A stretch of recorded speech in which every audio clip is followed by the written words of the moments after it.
Alright, good afternoon everybody. This is Malik. Sorry I've been out for a couple of days, but a lot going on. But I wanted to to bring this one out. This is new and it's huge. It's called Gooligan, and the malware is out and has hit. So we're just going to run just a quick slide deck here to explain to you what Gooligan is, how do you know if you're infected with Gooligan, what Gooligan does, and how you can protect yourself. Okay, first off, what it is. It is malware that affects Google accounts, and it's already been found in over 1 million devices already. So it's already big and it just got out. What it does, if you get infected with this malware on your Android, it will root your Android device. Now, of course, once your Android device is rooted, the malware has system level access. There's nothing on your phone it cannot get to. So its main purpose is to steal email addresses and any authentication tokens. So there goes all your authentication to your Google accounts.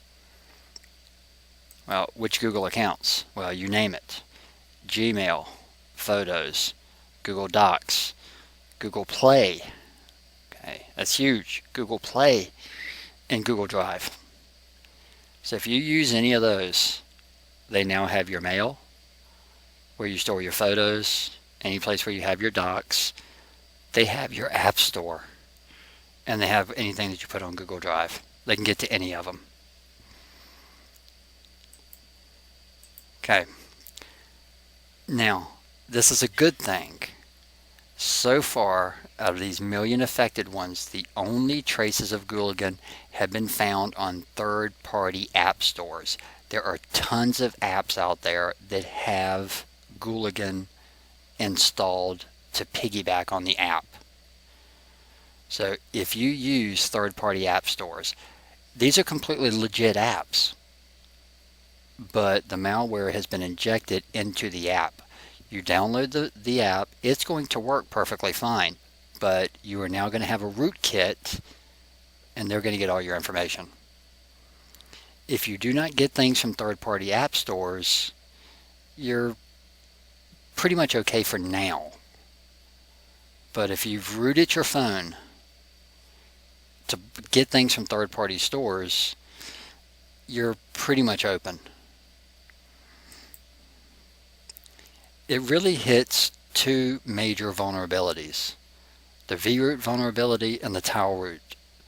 The CVEs 2013 6282 and 2014 3153, they've been around forever. In 2013 and 2014, we're talking 2 and 3 years. 6282, again, these are of course Linux-based issues. But 3282 is where your ARM platform doesn't validate an address, which allows someone else to modify the contents of the memory without having to validate, because it doesn't validate certain addresses. And 3153 is a little bit more complex. It deals with what they call the futex requeue function inside of the kernel of Linux. There's basically, it's what we call a fast user space. It's a locking mechanism. There's 3 things that futex does. There's a wait, there's a wake, and there's a requeue. If used correctly,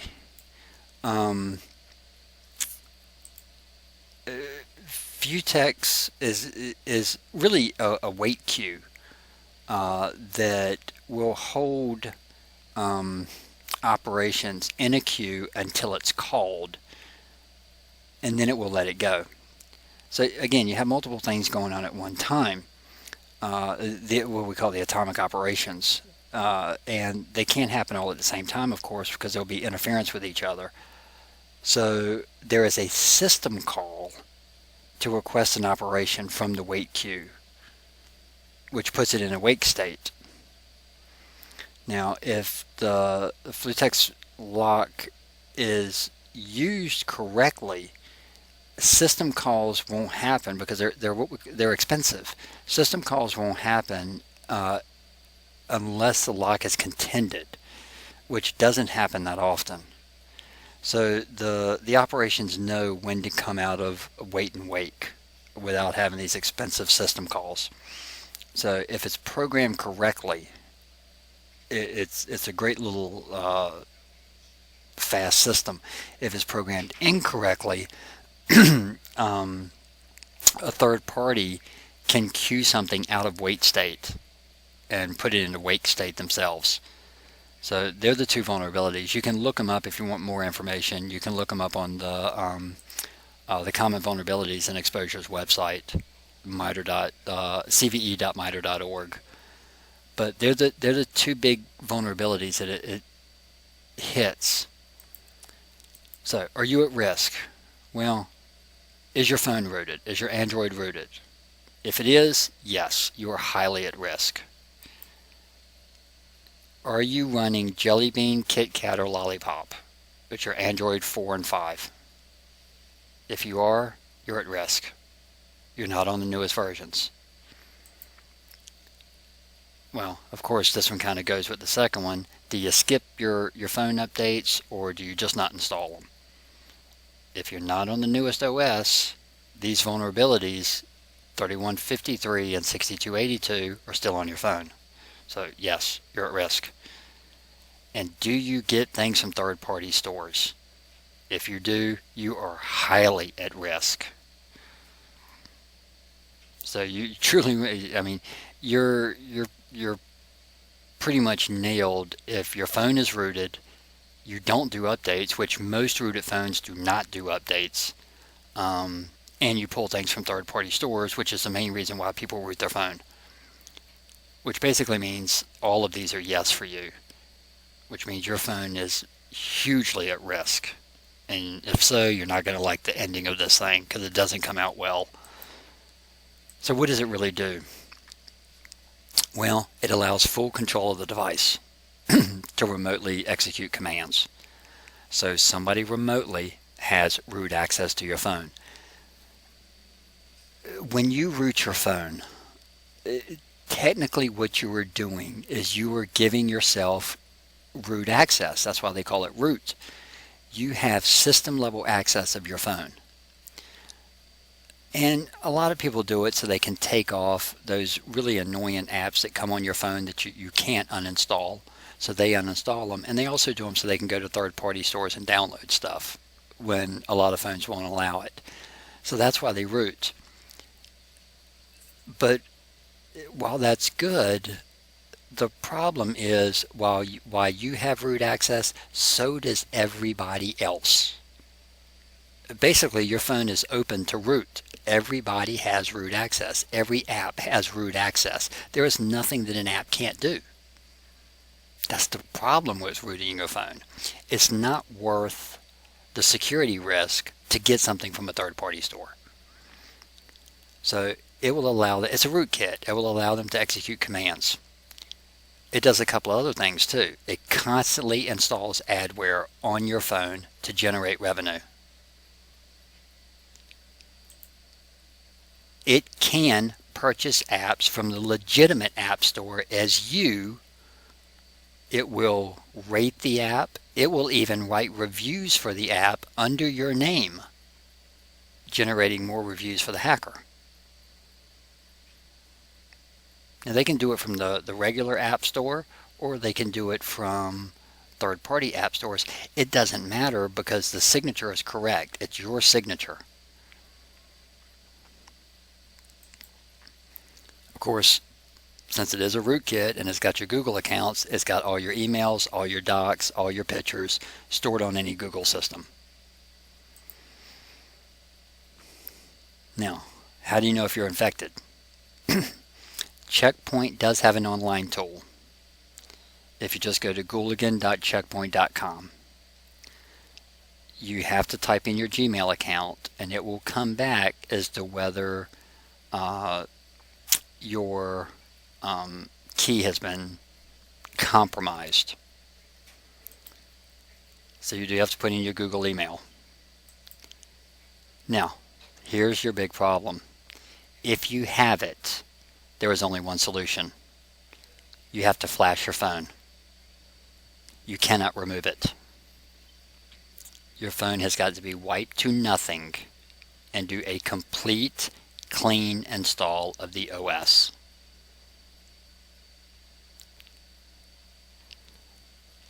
Even backups won't work because backups do not write to the memory where the rootkit sits.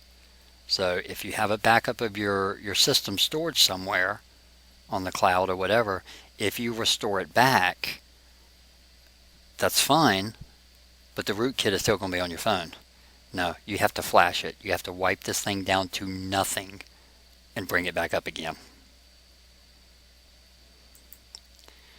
This is what you want to see if you go to Checkpoint. You put in your Gmail account. You should see your account was not breached, and they will tell you about some other threat prevention things that you can do. But that's what you want to see. So if you have an Android, if you're not doing updates, get the newest update. If it's rooted, well, there's not a whole bunch you can do there because it's not like you can do a true unroot and keep everything. There are ways, but I've never had any successfully work. So if you have a rooted phone, or if you get things from other stores, if you download APKs off the web and install them on your phone via, hooking your phone to your PC, be very, very careful because this thing is getting big and is being put on a whole bunch of apps and APKs that can be downloaded from the web.